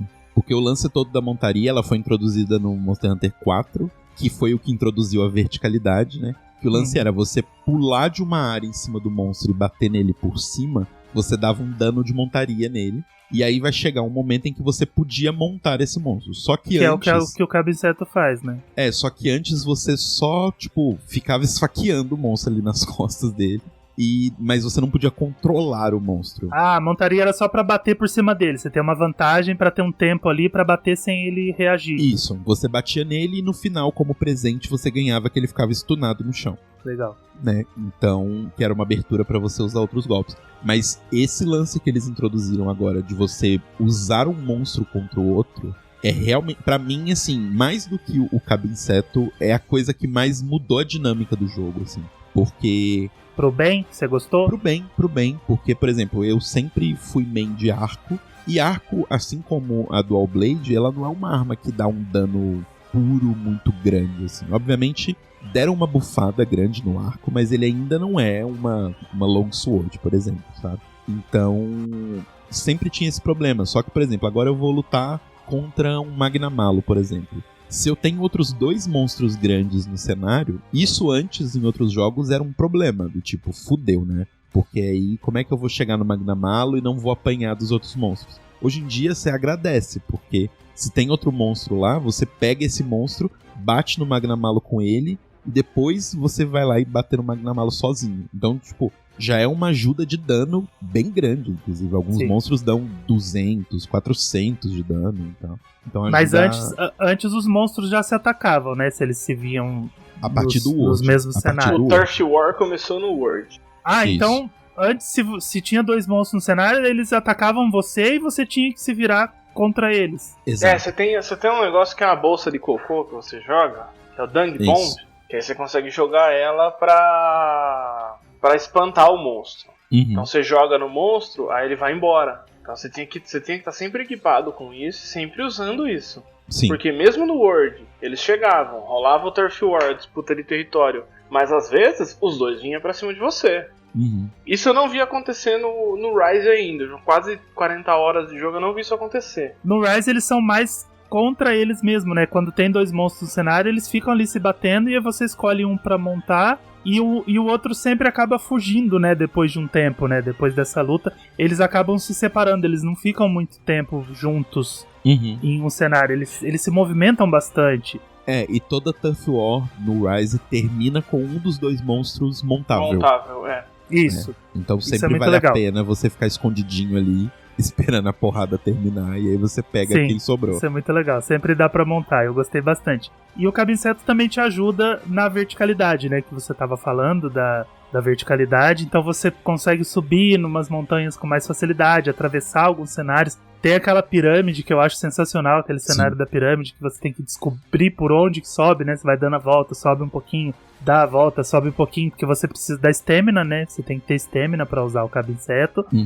E você tem que ter uma quantidade específica, né? Porque você tem 2, então é 2 e um extra, né? Isso. E tem os grandes cabincetos, né? Os grandes cabincetos são lugares específicos que se você tiver o grande cabinceto, você libera uma florzinha lá e você consegue pular muito mais alto. Só que aí são lugares específicos que te levam de um ponto A a um ponto B de uma forma mais ágil, né? Você dá uns pulos. Na pirâmide tem um que você sobe até uma boa parte da pirâmide e dali pra frente você se vira pra chegar até o topo. Eu ainda não consegui, eu não descobri o caminho até o topo. Eu fui um pouquinho alto até aquele acampamento de gatinhos, 3 gatinhos, e tem aquele do tapa-olho que ele te ataca. Que eu fiquei bem surpreso com aquilo, porque teve uma hora que eu encontrei ele em outro lugar e era o acampamentinho dele, eu fui tentar pegar as coisas dele, e ele surgiu do nada, ele me atacou e começou a derrubar as minhas coisas e roubar o que eu tinha. E eu achei isso sensacional, porque ele é totalmente selvagem, né? A dinâmica deles é que eles têm vários lugares na fase e eles podem roubar os seus itens. E se ele roubar um item, você vai no acampamento deles e pega de volta o item, porque ele vai estar lá. Eles vão levar pro acampamento. Eu achei sensacional aquilo, porque tem os que são calminhos, né? Tem os que não te atacam. E tem aqueles do tapa-olho que eles são extremamente agressivos. E eu não tava esperando aquilo. Ele me deu uma porrada, pegou meu item e saiu correndo. E a outra novidade do Rise é os amicães, né? Os palamutes. Sim. Antes a gente só tinha os pálicos, né? Os amigatos. E agora tem os amicães. Que esse é uma das mudanças que eles trouxeram pra dar agilidade pro jogo, né? Porque é o bichinho que corre. Sim. E no World tinha uma mecânica parecida, né? Só que era com monstro selvagem. Você meio que montava um Jagras que tava ali, alguém, e ia pra partida. E aí eles introduziram esse lance de você ter desde o começo um palamute pra você e tal. E assim, essas mecânicas realmente mudaram muito o jogo, porque o cabinceto e esse lance de você poder explorar o mapa todo. Porque, como a gente falou, antigamente eram áreas, né? Então você tinha área 1, área 2, área 3 e tal. Então não tinha tinha uma verticalidade, mas não tinha essa coisa do tipo, tô vendo essa sensação Breath of the Wild, né? Tipo, tô vendo aquela montanha, eu quero ver o que tem lá. Eu consigo subir. Antes não tinha isso, né? Não. Isso é bom, eu acho que essas mudanças, na maioria delas, elas chegaram pra trazer agilidade pro jogo, né? Eu acho que esse problema quality of life, né? Eu acho que esse problema do peso do personagem, do peso do jogo, não era uma coisa só minha, né? Aparentemente era uma coisa da série, né? Que o pessoal reclamava muito. E falava, eu não consigo jogar com esse tanque, com esse personagem pesado, com essa movimentação truncada. Eu tinha a mesmíssima dificuldade. Sim. E agora com os mapas conectados também, né? E não tem mais áreas de loading e tal. Eu acho que eles precisavam de alguma forma de tornar a sua viagem entre essas áreas muito mais rápida. Então, tanto o Palamute quanto os cabincetos, eles vieram justamente para ajudar você a fazer essas... Então, assim, hoje em dia, que eu já meio que... Assim, eu tô me acostumando com os cenários, mas o Shiny Ruins, né, que é as ruínas do templo ali, que é o principal cenário desse jogo, eu meio que nele eu já sei chegar no covil do Magnamalo lá no final, tipo, em menos de 1 minuto, sabe? Só indo de Palamute, e aí pega um Airbug aqui, pega um outro ali, e eu já tô lá super rápido. Então isso realmente trouxe um dinamismo muito maior pro jogo, e na luta mesmo contra o monstro, aí você já volta a ser um pouco mais tanque, mas ainda assim com as habilidades você fica um pouco mais livre, né? Dessas habilidades que você pode usar com o cabinceto durante a luta. E pra passear pelo mapa também tem uns acampamentos extras, né? Cada mapa tem um acampamento extra que você tem que encontrar, fazer uma missão pra liberar eles, e aí você tem um fast travel. Isso. Tinha antes? Tinha no World só, antes não tinha também. Então antes isso era uma coisa chatíssima. Vai andando e... Exato. Quando você chegar lá, você chegou. Tanto que antes tinha meio que um acordo... Assim, até no World tinha um acordo meio... não explícito, mas um acordo entre a galera que fazia online, que era do tipo, o monstro tá quase morrendo, e aí um dos jogadores morre, volta pro acampamento, por respeito, as pessoas capturam o monstro ao invés de matar. Porque o outro jogador que morreu e voltou pro acampamento, ele nunca vai ter tempo de chegar lá no monstro e fazer o carving dele antes do tempo acabar. Então, por educação, todo mundo captura, porque aí ele não perde nada. Que legal. Tem as regras não escritas, né, pro Monster Hunter. Etiquetas indiretas. Exato. Inclusive, só um alerta aqui pra galera, inclusive até pro Ângelo que falou que prefere capturar. Cuidado, viu? Porque tem alguns loots de monstro que você só consegue matando. O capturar você recebe um loot a menos, o carve você consegue 3, o capturar você consegue 2, mas é mais rápido. Então tem que ir lá no... É mais rápido, mas tem alguns materiais você não pega de jeito nenhum capturando. Tipo, eu prefiro capturar mais por dó de matar alguns monstros, mas eu não sou bom nisso não. Eu acabo matando mesmo, porque às vezes eu não levei o material que eu preciso, às vezes eu não... Então eu tô fazendo bastante carving, eu tô matando bastante monstros, mas é porque eu ainda não peguei as técnicas, até porque capturar é um trabalhinho, né? Uhum. Agora tá bem mais fácil. Imagino que já deve ter sido mais difícil, mas ainda é um trabalhinho mais técnico, né? Que você tem que jogar a armadilha, jogar a bomba de não sei o que, e aí tem o timing certo, a hora certa pro monstro cair na armadilha, então é uma coisinha um pouco mais chatinha que você tem que aprender. E aproveitando, dando a dica pro pessoal que for jogar online, joguem com alguns amigos que vocês conhecem que já jogam Monster Hunter, para eles te ensinarem essas pequenas etiquetas do online. Quando eu fui jogar online a primeira vez, fui jogar com o Foca e com o Otto, você sempre começa lá no baú e tem os itens, né, pra você pegar. E tem um set de item pra cada Hunter, né? Claro que eu não ia pegar mais de um, mas aí eles já me avisaram, falaram, vai lá, a etiqueta não escrita é você pegar um set de cada item e deixar os outros sets pros outros jogadores. Então, são pequenas coisinhas que fazem a experiência mais legal, porque o Monster Hunter ele tem esse balanço muito legal das missões single e das missões online, né? Ele sempre teve uma presença forte no online. Sim. Sempre juntou muita gente pra jogar, sempre teve umas missões muito legais. O pessoal compra pra ficar jogando online com o pessoal. Fazer as missões online é divertido, principalmente se você estiver fazendo com amigos. Então, se atente para essas etiquetas, toma um pouco de cuidado na hora que você for jogar, principalmente com desconhecidos, para você não cair nessas problemáticas, né? São umas coisinhas bobas, mas aí você vai lá e pega todos os itens de primeiro. O jogo deixa você pegar. Aí você vai lá, mas por que ele não trava pro jogador? Exatamente por isso. Às vezes você tá jogando com um amigo que é melhor do que você e ele deixa você pegar o item dele. Então ele fala pra você, pode pegar 2, porque eu sei que você é ruim, tipo eu, e você vai precisar de 2 poções. Você vai precisar de 2 sets de poções. Você tá jogando de Dual Blade e a outra pessoa tá jogando de arco. Ela vai estar mais longe do monstro que você, né? Então você vai provavelmente tomar muito mais dano que ela. Sim, então você tem que se atentar a essas coisinhas e você vai ter uma experiência muito mais legal jogando online, até se você quiser entrar numa sala com desconhecidos. Quando a gente tava jogando, eu, o Renan e o Otto, entrou um cara na nossa sala, o Foca deixou a sala aberta, não colocou senha, entrou um cara e ele ficou jogando com a gente um tempão, ele fez várias missões com a gente. E aparentemente ele já tinha uma certa experiência em Monster Hunter, porque ele jogou bem, ele fez tudo certinho do jeito que tinha que fazer. Quando terminava as partidas ele dava joinha pra gente, a gente dava joinha pra ele. Ele só desistiu porque como eu tava começando ali, eles estavam me explicando muita coisa, às vezes a gente demorava um pouco pra entrar nas partidas, e uma hora ele dropou. Mas foi mó legal, ele entrou, fez umas 3, 4 missões junto com a gente e ficou na nossa party durante um tempão. Sim. Então dá pra você abrir uns randoms lá, se você tiver com vontade de jogar, mas se você puder juntar um grupo de amigos, eu acho que é uma experiência muito mais gratificante. Sim, principalmente por objetivos, eu acho, porque, por exemplo, sei lá, se você tá fazendo carve da cauda do Magnamalo, todo mundo focado na cauda, é muito mais provável que vocês vão conseguir sempre cortar antes dele morrer e tudo mais. E assim, pra quem tá chegando agora e né, tá pensando aí em se aventurar no online, o online do Rise é a melhor experiência online até agora do Monster Hunter. Tipo, bate todas, porque o World já tinha melhorado muita coisa, mas eu acho que todos os pequenos problemas que tinham no World eles consertaram, que é, agora você pode...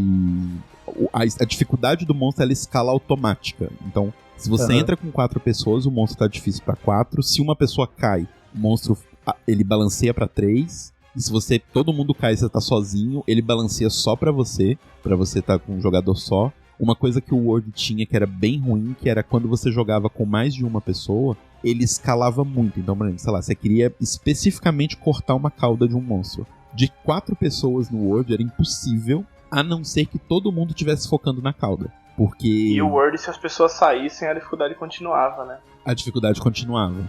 Então isso era bem complicado pra poder fazer. E um sistema muito legal que eles adicionaram também é esse sistema meio de upvote, né? Que é tipo, jogou com a pessoa desconhecida, deu um joinha pra ela e ela te deu um joinha. A possibilidade de vocês aparecerem online um pro outro é muito maior do que uma pessoa que você falar, não quero jogar com ela de novo, a pessoa também não quer jogar com você, e você não vê mais essa pessoa. Nunca mais. Legal. Eu tô ficando com vontade de jogar o Rise, mas eu tô com muito medo de... Não, vai, amigo, vai sem medo, porque eu acho que ele é o jogo que tá aí pra trazer o pessoal mesmo. Eu vou tentar pegar. Pra trazer o pessoal. Eu fico preocupado porque é aquilo que a gente falou, né? A demo dele foi meio confusa pra mim, como a demo de qualquer Monster Hunter, eu acho. Não, mas a demo não foi feita pra jogador novo, não. A Capcom, ela não sabe fazer as demos do Monster Hunter. E o que é chato, porque as demos do Monster Hunter Stories, elas são totalmente diferentes, porque no 3DS, a demo era o começo do jogo. Ele deixava você jogar umas 10 horas do começo do jogo. E aí você levava aquilo pro jogo final. Só que o Stories é diferente, né? O Stories não é RPG, é outra coisa. Mas ela soube fazer uma demo super funcional, sabe? Super prática. De Monster Hunter não clica essas demos. Eu já tentei todas as demos e elas não foram feitas para novos jogadores. O que falta pra Capcom é fazer uma demo que atraia os novos jogadores. Eu sei que é difícil pensar numa estratégia pra mostrar pro pessoal o que é, sei lá, talvez 10 horas do começo do jogo resolvesse, sabe? Eu acho que essa estratégia que eles fizeram de colocar a missão de treinamento, por exemplo, já foi muito legal, porque é uma coisa que não tinha nas outras demos. Sim, e tem já a arena, muito. né? Isso é bem interessante, porque tem uma missão fácil, uma missão difícil e arena. Então já tem ali um pouco de tudo. Mas ainda assim é uma demo que não clica, sabe? Se você não joga, se você é novo na série e tá sofrendo com os jogos anteriores, ainda é uma demo que não clica. E aí eu falei, vou pro jogo, né? Foda-se, vou tentar o jogo. E aí o jogo clicou. Foi o jogo que clicou comigo, então o Rise, ele tá 200% amigável. Então provavelmente vou pegar ele no futuro. Pra mim aconteceu isso com o Word, então... Eu acho que o Word foi essa porta de entrada. Porque, assim, eu que sempre jogo e sempre falei pras pessoas, assim, quando lançou o Word e eu vi todo mundo indo, eu falei, eita caralho, é agora vai, hein, agora vai. Mas acabou que, engraçado, porque eu não me engajei muito no Word. Quando eu joguei ele uma vez, eu nem cheguei a comprar o jogo, eu joguei com um amigo, né, na conta dele, aí eu falei, não sei, tá muito diferente, o peso das armas tá muito diferente, eu achei um pouco estranho e não clicou pra mim, principalmente que na época eu ainda tava muito dentro do Generations Ultimate, então eu falei, vou ficar aqui no meu Generations, tá tudo de boa, então vou ficar por aqui. Mas eu acho que, assim, agora é o melhor momento pra você começar na franquia, porque realmente o Rise, ele tá muito mais facilitado e muito legal, muito interessante pra todo mundo. E eu queria fazer uma pergunta pra vocês. Quais são as armas main de vocês? O Ângelo falou da Dual Blade. Eu tô de Dual Blade e eu ainda tô com machadinha óssea desde o começo. Agora eu preciso estudar melhor aquela árvore pra ver qual... Eu vi umas Dual Blades bonitas lá que eu quero pegar, mas eu ainda não tô conseguindo liberar. Mas eu tô de Dual Blade. Por enquanto eu vou ver até onde eu consigo ir. Porque eu quero arma leve. Eu quero estudar melhor a estrutura de outras armas leves, mas eu não sei se eu vou conseguir jogar com arma pesada. Então eu vou tentar virar main arma leve. Eu jogo Insect Glaive, eu sou o maluco do ataque aéreo. Eu alterno entre... As piruetas. Eu alterno entre Insect Glaive e Charge Blade. Porque eu sou maluco. Porque eu sou iniciante e tento Charge Blade. Charge Blade eu nunca consegui. As minhas... Agora no Rise eu tô jogando de Hunting Horn. Mas a minha main mesmo do coração é boa, assim. Eu sou apaixonado por minha secundária. Eu acho muito, muito, muito divertido. Telo, tem uma curiosidade, já que você joga de arma de longo alcance.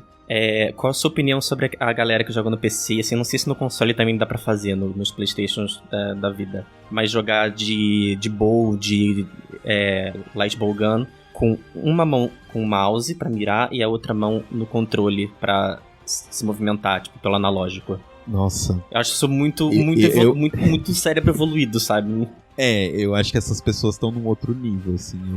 Eu não consigo. Mas é engraçado, eu parei de jogar no 3DS, né? O 3DS era o principal lugar onde eu joguei Monster Hunter, mas eu parei porque o meu o botão R do meu 3DS quebrou. Justamente por causa do arco. Porque no arco, basicamente o tempo todo no jogo, você tá com o R apertado. Ou correndo do monstro, porque você é de papel, ou atirando. Então, assim, meu R não existe mais no 3DS.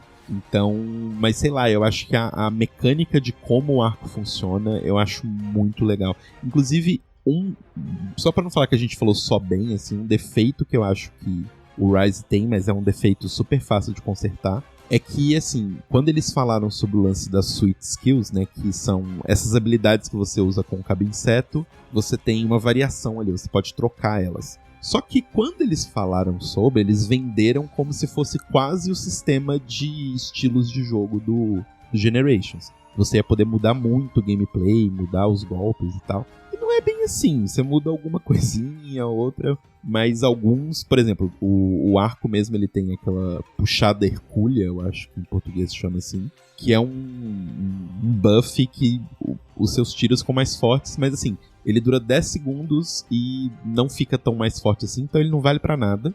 Só que você não pode trocar essa habilidade do cabo inseto. Então isso eu fiquei meio tipo, ok, espero que quando vier o G-Rank, né, que é normalmente a versão Ultimate dos jogos, esse deve vir pro DLC, eu espero que eles vão adicionar mais Sweet Skills. Provavelmente vai vir no estilo do Iceborne, né? Exato, exato. O World, ele trouxe... Normalmente os jogos, eles têm as versões Ultimate, né? Teve o 3 no Wii U, aí teve o 3 Ultimate no 3DS, e aí o 4 Ultimate, aí o Generations teve a versão no Switch. Só que aí no World eles lançaram um DLC, ao invés de lançar outra versão do jogo, né? Isso. E aí ele trouxe, além de trazer uma nova história, traz mudanças pro base. Uhum. Que aí ele traz novas mecânicas e novos monstros, né? Sim. Porque a Capcom já anunciou algumas atualizações gratuitas, né, de monstros. Eu acho que pelo menos um ano aí vai ter, até eles lançarem uma expansão em si, igual foi o... E aí, provavelmente, mais pra frente, a gente recebe uma atualização grande, uma DLC paga, né, com novidades, né, com cenários, com monstros, com... Sim. E aí pode mudar, pode trazer melhorias pra essas mecânicas do jogo base, porque eles aproveitam pra ouvir, né, o que o pessoal tá... Quais são as dificuldades, quais são as problemáticas. O Rise, ele tá ali 99,9% afiadíssimo, finíssimo jogo, praticamente perfeito. E uma coisinha ou outra que der pra melhorar, a gente recebe numa DLC daqui a um ano, mais ou menos. O Rise vai ser exclusivo do Switch por um ano, não é? Sim. E provavelmente, aquelas exclusividades da Capcom, né? Aí provavelmente quando ele sair pros outros consoles, ele já deve vir com um pacotinho de DLC. E eu espero que não demore, porque eu quero que mais gente jogue o Rise, então que venha pro PS4, pro Xbox, se coloca no Game Pass, porque é um jogo sensacional e mais gente precisa jogar esse jogo. Sim. E qual o monstro preferido de vocês? O meu foi, assim como eu tô usando a roupa dele, foi o Bicha Tent, porque eu achei ele lindo. Ele é um macaco morcego, né? Uma mistura. Ele é novo? Ele é novo, ele é desse. Ele é novo. Sensacional. Ele é maravilhoso, ele é todo colorido, ele é lindo. E ele é uma mistura de macaco com morcego, então às vezes ele se pendura em alguns lugares, ele para na ponta do rabo, em pé. E ele joga frutas em você, então as frutas estão envenenadas, as frutas elas te dão stun. É sensacional, você tem que ficar fugindo das frutas que ele joga, porque elas te arremessam longe, elas te dão vários tipos de status ruins. E eu achei ele lindo, lindo, lindo. E a armadura que ele libera é a coisa mais linda que eu já vi, mas já vou ter que dropar. Eu tô entre dois difíceis, que é o Zinogre e o Tigrex. Ah, sim. O Zinogre eu acho simplesmente animal. O Doggo. Eu gostei muito do Mitsuzune, mas ainda tô com um pouco... Entre ele e o Elder Dragon do Iceborne, que eu esqueci o nome, que é bem parecido, que é tudo coloridão também, solta as bolhas. Shijiva? Não o Xenogiva, não, o do Iceborne, não o Safijiva, a outra... Eu não lembro o nome. Os nomes do World são bem genéricos no geral, assim, os monstros é meio genérico. E eu gosto do Tigrex. O Tigrex eu acho animal também. Mas eu acho que ele é muito difícil. O que eu acho lindo é que eu não joguei muito do World, né? Joguei basicamente aquela primeira parte até você ir pra segunda área. Mas eu era apaixonado pelo Tobikodashi, eu acho que é o nome dele. É um bicho azul. O Tobi tem nesse aqui. Acho ele muito bonito, sim. Não é nem pela jogabilidade, mas só pelo visual dele. Ele é um lobo esquilo cobra, né? Uma coisa linda. Eu acho legal essas misturas. E o seu, Telo? O meu é o Gore Magala, né, que eu falei lá no começo. Ele é o flagship monster do Monster Hunter 4. Ultimate. E a dinâmica dele é um pouco parecida com a do Magnamalo, assim, né? Que ele tem meio que uma infecção que ele solta e ele infecta outros monstros, deixa outros monstros mais fortes. E ele é meio que o ponto principal da história, assim, porque tá rolando uma infecção de outros monstros, e aí você vai lá e acha ele, e ele é tipo ele parece realmente um Batman misturado com um Alien, misturado com um demônio, sei lá o que ele é. Lembrei o monstro, é a Namielle que eu tava falando naquela hora. Ah, sim. E no final, ele meio que você descobre que essa cara dele meio Batman, assim, escura, é só um casulo, e aí quando ele tá completamente formado, ele vira o Shagaru Magala, que é um bichão dourado, mó bonito e tal. Mas é o meu preferido. E um outro que eu gosto muito, porque eu acho a luta dele muito interessante, e eu adoraria se fosse uma luta que voltasse em um DLC do Rise, que é o Dalamandur, que é basicamente uma cobra gigantesca. Imagina uma cobra com... Se eu não me engano, ele tem... Se eu não me engano, é tipo 120 metros de comprimento. Meu Deus. E é uma cobra que você luta meio que em cima dela, assim. Do tipo, você vai subindo em pedaços. Então tem várias etapas da luta. Isso é uma coisa bem legal. Ah, uma coisa que a gente não falou do Rise é que eles meio que substituíram essas batalhas contra monstros gigantes, né, que tinha nos outros, pelas batalhas lá de Rampage, né? Que você eu não sei se eu gosto, que eu não sei se eu gosto ou não. Eu ainda tô pensando, mas é assim, eu falei isso até pro Renan, se eu não me engano. Eu não gosto do Rampage, mas não é um problema do jogo, sabe? Eu não gosto, eu não me adaptei. Que é um sistema Age of Empires, né? Você tem que ir montando as arminhas e os monstros vão aparecendo e você tem que ser rápido e estratégico pra derrotar eles. Eu não gosto porque eu não gosto dessa pressão, sabe? Que você tem de fazer as coisas, de correr com as coisas, e aí você vai pra vai pra outra, a arma quebrou, e aí você vai pra aquela grandona que você tem que atrair o monstro. Eu prefiro um combate mais direto, mas eu achei legal, eu achei um sistema sensacional. Tem várias missões lá do Rampage pra você liberar, mas não foi pra mim. Não é um problema do jogo, eu gostei dessa mecânica, mas não é um problema pra mim. O que você achou, Telo? Então, eu gostei, eu demorei um pouco pra me acostumar, assim, porque o gameplay é bem diferente. Mas ele me lembra um pouco lutas que tinham antigas contra meio que é tipo o boss final de cada jogo, vai. Que a gente tinha, por exemplo, Jane Moran. Jane Moran, ele é basicamente uma baleia barra sapo, sei lá o que é aquilo, mas ele é uma baleia que nada pela areia. Então, metade da luta dele era você dentro de um barco de areia, e aí você tinha que jogar canhão nele, e aí tinha um momento em que ele aproximava do barco, você podia subir e bater nas costas dele, mas era muito essa coisa meio distante de você tacar canhão, tacar balista e tal. E aí no final da luta, você chegava num ponto que parava e ele tava andando, vindo em direção ao barco, e o seu objetivo era parar ele ou matar ele antes dele chegar no barco. Então isso me lembra bastante essas batalhas de Rampage que colocaram no Rise. Só que eu acho que as outras eram mais legais porque elas eram mais épicas, sabe? Era você contra um monstro e mais nada, assim. Então tinha uma coisa meio épica. Essas do Rise parece meio parecido com a... Parece meio parecido, é ótimo. Parece a luta contra o Zora Magdaros do World. Sim, que é chatíssimo. Chato pra caramba. Né? Mas você gostou do Rampage ou não?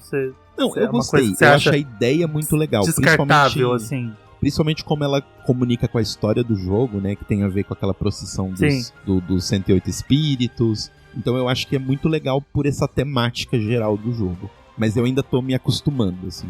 Não clicou 100%, sabe? E qual a sua opinião sobre o Flagship Monster, o Magnamalo? Você gostou dele? Incrível. Estilo, Dogão de batalha? Fogo. Dogão de Fogo é lindo. Maravilhoso. Ele é lindo, né? Eu amo ele demais. Ele é realmente um dos monstros mais interessantes visualmente. Sim, assim. Quando eu olhei ele, eu falei, esse monstro em escala eu achei que ele fosse ser maior, né? Ele não é tão grande assim. Mas que monstro maravilhoso, né? Que monstrão lindo. A única coisa que eu fiquei meio assim é porque quando eles começaram a contar a história sobre, né, os monstros em Rampage e tal, eu falei, seria uma mecânica interessante, da mesma forma como eu posso controlar os monstros, né, montando nos monstros, se aquele fogo dele, na verdade, fizesse os monstros ficarem contra mim, né, que é meio que o que ele faz no Rampage e tal, né, que é meio deixar os monstros meio... transforma eles em Apex, né. Mas eu achei que teria essa mecânica, não tem, mas não é um ponto negativo, é só realmente eu esperava que fosse mais interessante a forma que ele ia brincar com a mecânica. Mas aí como você falou que já tem um monstro que esse mal deles propaga, talvez eles não quiseram repetir, né? Sim. Eles quiseram fazer alguma coisa diferente. Até porque a história não acaba ali, né? Então, eu acho que vai ter mais histórias, os DLCs vão adicionar coisas de história e novos monstros. Então tem coisas pra acontecer ainda. Mais 10 pro Magnamalo, ele é lindo. Mas assim, Magnamalo não é o final da história, tá, gente? Não mesmo. Continuem jogando. O flagship nunca é o final, gente. Fiquem sabendo disso. O flagship, na verdade, termina o tutorial do jogo. Oh, Deus. Tá começando, o Renan gosta de falar isso. O jogo tá começando, Dico. Vai tranquilo. Não joga até os créditos, não para ali. Tem muito mais coisa pra ser feita. Porque eu, por exemplo, eu terminei as missões 4 estrelas com 20 horas. E aí é o começo, vai pra frente, 20 horas não é nada, vai pra frente que você consegue 450. O Word eu tinha 100, o Iceborne eu tinha mais 100, então assim, só joga e vai.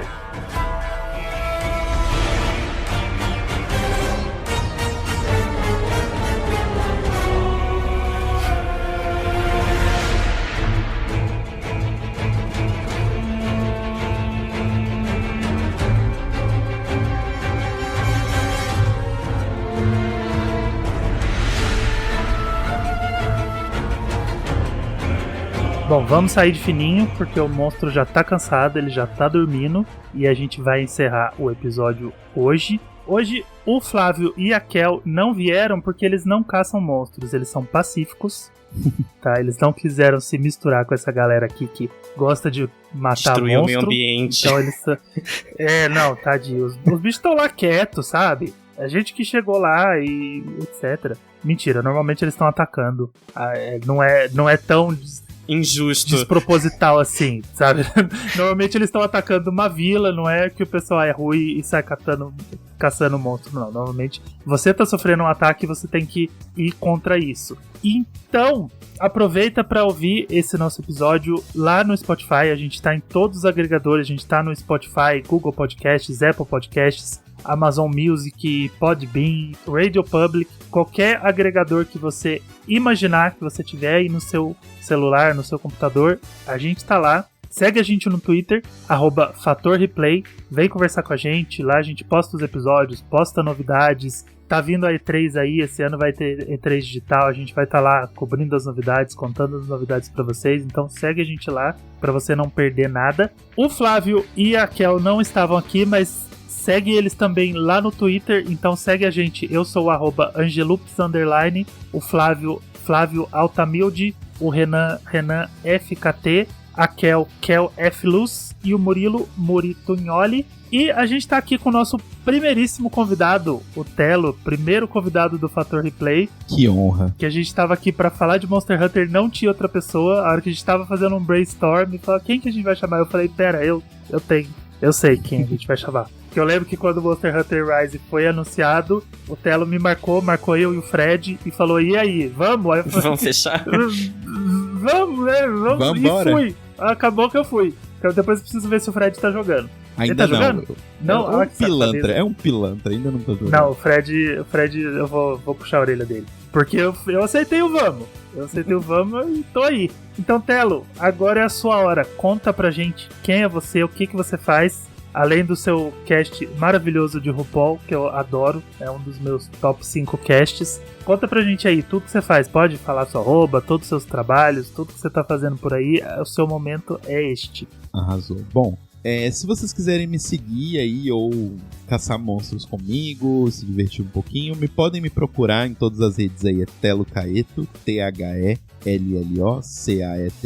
Tô em basicamente todas as redes, Twitter, Instagram, até o nome de caçador também é Telo Caeto. Então se vocês verem o Telo Caeto aí no online, pode chamar. Ele, pode ir. E na internet eu tenho o The Libraries Open, né, que eu faço junto com o Rodrigo e com o Cairo, que a gente cobre todas as temporadas de RuPaul's Drag Race, episódio a episódio, e também falamos de outros assuntos aí sobre cultura LGBT, e toda segunda-feira ao vivo na Twitch e no YouTube, às 9 da noite aí, você pode procurar a gente The Libraries Open Podcast. E também tenho o Mais Um Podcast de Casal, que eu faço com o Rodrigo, agora que a gente tá nesse momento de quarentena, né? 24 horas juntos, a gente decidiu fazer mais um Vamos podcast de casal. Vamos falar sobre, né? O que a gente tá fazendo aqui na quarentena? Vamos falar sobre. Exato, porque afinal tem pouco podcast de casal por aí, a gente decidiu fazer mais um. Então escutem lá também, pode procurar em todos os agregadores, Mais Um Podcast de Casal. Telo, brigadão mesmo por ter aceitado esse convite, por ter vindo falar de Monster Hunter com a gente, que eu sei que é algo que você gosta bastante. E a gente ficou muito feliz de ter... Isso não foi uma conversa, foi uma aula, né? Porque você e o Renan falando, eu fico bem maravilhado. Comigo assim, foi a mesma coisa. Ouvindo assim, falando, poxa, um dia eu vou falar assim, sabe? Porque pra mim é o monstro que é redondo, pra mim é o monstro que parece um esquilo, pra mim é o outro da neve, que é uma bolinha, o outro que parece um urso, mas um dia eu vou aprender a falar todos pelo nome e eu vou ter esse nível de conhecimento. Eu já tô indo, eu tô jogando Rise, tô gostando bastante, tô me empenhando, mas brigadão mesmo por ter vindo, foi sensacional ter você aqui. Imagina, valeu pelo convite. Depois eu passo o friend code e a gente joga, viu, Telo? Sim, e vamos marcar pra gente jogar. Code, por favor. Vocês vão fazer comprar Monster Hunter Rise. E Muri, compra pra gente jogar. Pra eu vou pegar, prometo. Vambora. Eba. E eu vou puxar a orelha do Fred, ele vai jogar também. Não se preocupa não. Sim. Ele não vai ficar de fora não. Então aproveita pra fazer um carinho no seu amicão, porque You Can Pet the Dog em Monster Hunter Rise, tá? Não é uma mecânica do jogo, mas é muito bonitinho. Quando você termina uma missão em cima dele, ele faz carinho no amicão. Eu acho isso muito legal. E já o Fator Replay tá de volta. Até já. Tchau, gente. É isso aí, valeu. E até a próxima.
し